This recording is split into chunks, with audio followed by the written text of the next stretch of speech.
June 10వ తారీఖున మోడీ గారు ఇవ్వాల్సింది ఇచ్చేసింది, చంద్రబాబు నాయుడు గారు ఇవ్వాల్సింది మాత్రం ఎగరగొట్టిన పరిస్థితుల మధ్య ఈరోజు రాష్ట్రంలో వ్యవసాయం జరుగుతూ ఉంది. రైతు పరిస్థితి అధ్వానంగా, సమయానికే సీజన్ ముగిసేలోగానే ఇన్పుట్ సబ్సిడీ ఇచ్చే సాంప్రదాయాన్ని గత ప్రభుత్వం అంటే గతంలో వైఎస్ఆర్సీపీ ప్రభుత్వ హయాంలో ఉండేది.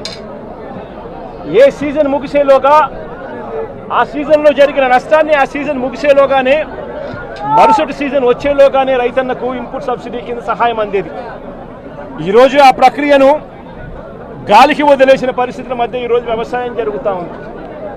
వైఎస్ఆర్సీపీ ప్రభుత్వ హయాంలో అంటే మా ప్రభుత్వ హయాంలో రైతులకు పంట వేసిన తర్వాత ఆ పంట నష్టం పోతుంది అన్న భయం లేకుండా రైతులకు ఉచితంగా పంటల బీమా చేసి ప్రతి ఎకరాను ఈ క్రాప్ చేసి ఆర్బీకేల ఆధ్వర్యంలో పారదర్శకంగా రైతులకు ఉచిత పంటల బీమా వైఎస్ఆర్సీపీ ప్రభుత్వం అమలు చేస్తే చంద్రబాబు నాయుడు గారు ప్రభుత్వం వచ్చిన తర్వాత ఆ ఉచిత పంటల బీమా ఎత్తివేసిన పరిస్థితుల్లో ఈరోజు రాష్ట్రంలో వ్యవసాయం కనిపిస్తూ ఉంది.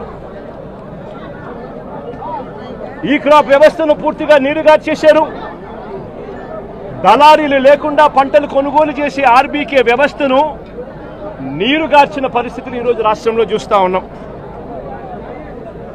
ఎరువులు, విత్తనాలు, పురుగుల మందులు ఇవన్నీ కూడా నాణ్యతను పరిశీలించి నాణ్యతకు ప్రభుత్వమే గ్యారంటీ ఇస్తూ రాష్ట్రంలో ప్రతి రూరల్ కాన్స్టిట్యుయెన్సీలో 146 ల్యాబులు ఏర్పాటు చేసి కాన్స్టిట్యుయెన్సీకి ఒక ల్యాబ్ను ఏర్పాటు చేసి ఆ ల్యాబులన్నీ అందుబాటులో తీసుకొని వచ్చి విత్తనాలు కానీ ఎరువులు కానీ పురుగుల మందులు కానీ ఆర్బీకేల ద్వారానే నాణ్యతకు గ్యారంటీ ఇస్తూ రైతులకు గ్రామంలోనే రైతులకు అందుబాటులో ఉండే పరిస్థితిని వైఎస్ఆర్సీపీ ప్రభుత్వం చేస్తే ఈ ప్రభుత్వం దాన్ని పూర్తిగా గాలికి వదిలేసి ఈరోజు మళ్ళీ రాష్ట్రంలో కల్తీ విత్తనాలు, కల్తీ ఎరువులు, కల్తీ పురుగుల మందుల మధ్య రైతు జీవితం తల్లడిల్లిపోతా ఉన్న పరిస్థితి ఈరోజు రాష్ట్రంలో కనిపిస్తూ ఉంది.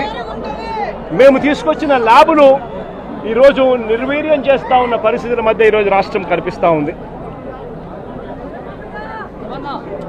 మా ప్రభుత్వ హయాంలో ధాన్యం కొనుగోలు కాక ఆర్బీకేల ద్వారానే దళారీ వ్యవస్థ తీసేసి ధాన్యం కొనుగోలులో ప్రతి రైతుకు కూడా కనీస మద్దతు ధర ఖచ్చితంగా రైతుకు అందుబాటులోకి తీసుకొచ్చే కార్యక్రమం మేము చేస్తూ ప్రతి రైతుకు కూడా ఎంఎస్పీ మాత్రమే కాకుండా జిఎల్టీ ఛార్జెస్ కింద అంటే gunny bags, logistics, gunny bags, labour, transport కింద ప్రతి రైతుకు ఎకరాకు 10,000 రూపాయలు అదనంగా మా ప్రభుత్వ హయాంలో వైఎస్ఆర్సీపీ ప్రభుత్వ హయాంలో ప్రతి రైతుకు కూడా మేము ఇచ్చేవాళ్ళం. ఈరోజు రైతుకు గిట్టుబాటు ధరలు రాని పరిస్థితి, ధాన్యం కూడా 300 రూపాయలు ఎంఎస్పీ కన్నా తక్కువ రేటుకు కొనుగోలు చేసిన పరిస్థితి, రైతు అమ్ముకున్న పరిస్థితి దళారీలకు.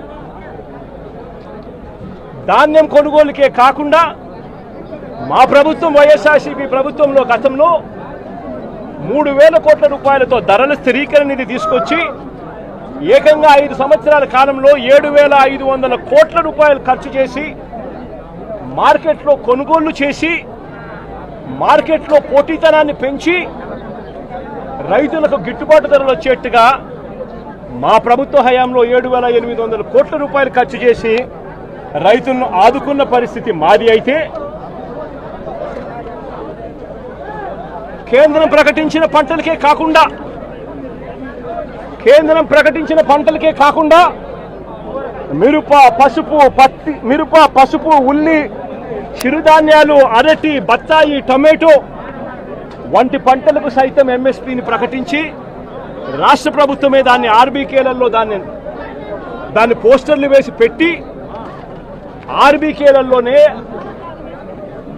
అక్కడే పనిచేస్తా ఉన్న అగ్రికల్చరల్ గ్రాడ్యుయేట్ ఆర్బీకేలో అక్కడే కూర్చోబెట్టి ఆ పంటలకు సంబంధించిన రేట్లు వెంటనే అప్డేట్ చేసేవాళ్ళు. ఏ పంటకైనా కూడా గిట్టుబాటు ధర రాని పరిస్థితి ఎక్కడైనా ఉంటే వెంటనే ప్రభుత్వం ఇన్వాల్వ్ అయ్యేది. జాయింట్ కలెక్టర్లు అందరూ కూడా మార్క్ఫెడ్కు వీళ్ళందరూ కూడా జాయింట్ ఎండీలుగా వీళ్ళందరినీ కూడా నమోదు చేశారు. వెంటనే మార్కెటింగ్ శాఖ ఇన్వాల్వ్ అయ్యి జాయింట్ కలెక్టర్ల ఆధ్వర్యంలో పంటలు కొనుగోలు చేసే పరిస్థితి. ఈరోజు అవన్నీ కూడా గాలికి ఎగిరిపోయిన పరిస్థితుల మధ్య ఈరోజు